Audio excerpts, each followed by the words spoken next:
तो अखिलेश यादव नामांकन दाखिल करेंगे या नहीं करेंगे, यह पसोपेश सबके मन में दिखता रहा, खास करके विरोधियों के मन में, और आखिरकार अखिलेश यादव कन्नौज से पर्चा दाखिल कर देते हैं। ये स्ट्रैटेजी था या फिर अब? नहीं, मैं तेज प्रताप जी को लड़ाना चाहता था, लेकिन वहां के कार्यकर्ता नेताओं ने कहा कि आपको लड़ना चाहिए, इसलिए मैंने यहाँ पे पर्चा भरा है। और कन्नौज वो क्षेत्र है जहां से मैं सबसे पहले चुनाव जीता था। नेताजी चुने गए, घर के और सदस्य भी चुने गए, डॉक्टर राम मनोहर लोहिया को यहाँ की जनता ने जिताया।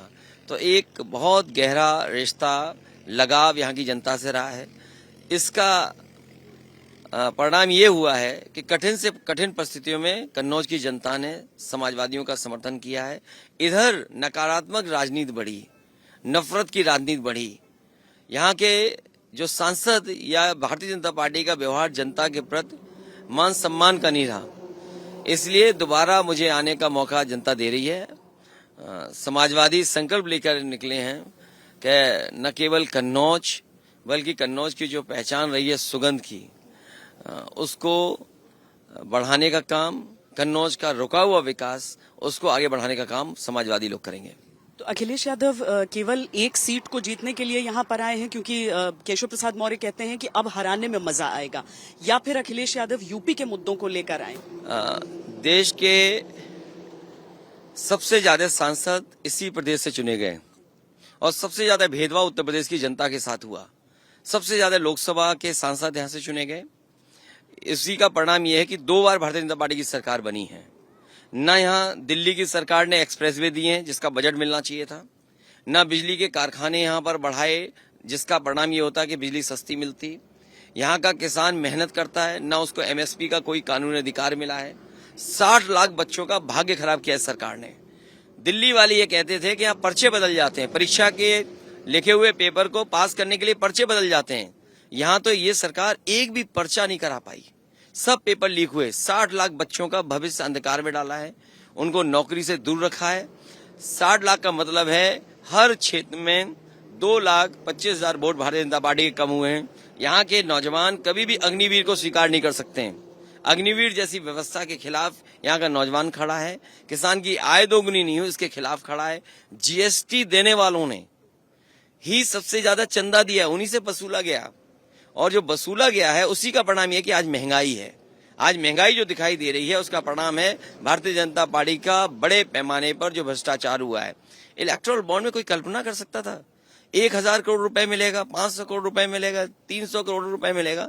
जो कंपनी वैक्सीन लगा दी थी उससे भी चंदा वसूल लिया बीजेपी ने, ईडी सीबीआई इनकम टैक्स का दबाव बना करके। ये कहां लोकतंत्र का मजबूत करने का तरीका है? और विपक्ष के लोगों को जेल भेजना, ये विपक्ष के लोगों पे आरोप लगाना, केजरीवाल जी को जेल भेजना, हेमंत सोरेन को जेल भेजना, क्या ये दुनिया में भारत की बदनामी नहीं हुई कराई? क्या लोकतंत्र का यही परिचय है कि आप चुने हुए मुख्यमंत्री को जेल भेज देंगे? और चंदा जब आपने सबसे ज्यादा लिया हो, क्या बीजेपी के लोगों ने चंदा नहीं लिया? तो बीजेपी के लोगों ने चंदा लिया और चंदे की बात को छिपाने के लिए ये लोग उन पे कार्रवाई कर रहे हैं और झूठा फंसा रहे हैं। प्रधानमंत्री ने कहा है आपके नामांकन के साथ ही कि पूरे उत्तर प्रदेश को अगर देख लें तो चाहे कांग्रेस हो चाहे समाजवादी पार्टी, वो केवल परिवार के लोगों को ही सीट देती है टिकट, क्योंकि वो पूरी सूची नहीं पढ़ते हैं। और अगर देश के प्रधानमंत्री पीडीए की बात को नहीं सुन रहे हैं तो उनकी मन की बात को कौन सुनेगा? और इस बार पीडीए और उत्तर प्रदेश की जनता मन की बात नहीं सुनना चाहती, वो संविधान की बात सुनना चाहती है और संविधान को बचाने के लिए वोट डालने जा रहे हैं। जो लोग ये कह रहे हैं कि 1 नेशन 1 इलेक्शन, हो सकता है कि इलेक्शन ही ना हो, आखिरी इलेक्शन हो ये। इसलिए लोकतंत्र को बचाने के लिए, बाबा साहब भीमराव अम्बेडकर जी का संविधान बचाने के लिए यहाँ के लोग मतदान करना चाहते हैं और मतदान करेंगे। इसी वजह से वो ध्यान हटाने के लिए हमारा परिवार, अरे हमारा परिवार जो दिखाई दे रहा है वो दिख रहा है परिवार, लेकिन आपका परिवार तो बड़ा खतरनाक परिवार है, नफरत फैलाने वाला परिवार है। आखिरी सवाल, प्रधानमंत्री ये भी कहते हैं कि अगर इंडिया गठबंधन सत्ता में आए तो 5 साल में 5 प्रधानमंत्री होंगे। एक ही प्रधानमंत्री होगा, पहले भी चुना गया है प्रधानमंत्री, फिर चुने जाएंगे प्रधानमंत्री। इस बार जनता लोकतांत्रिक प्रधानमंत्री चुनना चाहेगी। वो प्रधानमंत्री चुनना चाहेगी जनता जो मन की बात न करते हो, संविधान की बात करते हो। जनता मन मर्जी प्रधानमंत्री को नहीं चुनना चाहेगी, एक सबके प्रधानमंत्री हो उसको चुनना चाहेगी। और आप भी हो सकते हैं जो लोग तुष्टीकरण की बात कर रहे हैं वो आत्म तुष्टीकरण वाले प्रधानमंत्री को नहीं चुनना चाहेगी आप जनता। भी हो सकते हैं क्या? देखिए, लोकतंत्र में कुछ भी संभव है और उत्तर प्रदेश जैसे प्रदेश ने कई प्रधानमंत्री दिए हैं। आने वाला प्रधानमंत्री कौन होगा वो लोकसभा के सदस्य जीतने के बाद ही तय हो पाएगा। अभी तो कौन बता दे कि कौन प्रधानमंत्री होगा, लेकिन हाँ, नया प्रधानमंत्री होगा। यूपी में 80 में कितने? 80 में 79 पर बहुत अच्छी जीत हो रही है आगे।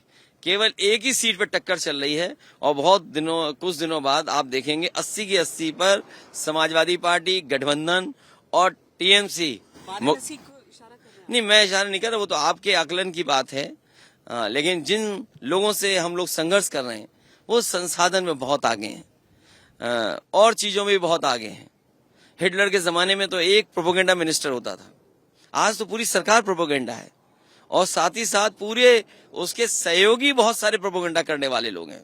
तो हिटलर के जमाने में एक मिनिस्टर प्रोपेगेंडा करता था, यहाँ तो सरकार पूरी प्रोपेगेंडा वाली है, इसलिए इनसे भी मुकाबला है जनता का। Thank you. Camera person Syed Mohsin के साथ श्वेता सिंह, कन्नौज, आज तक।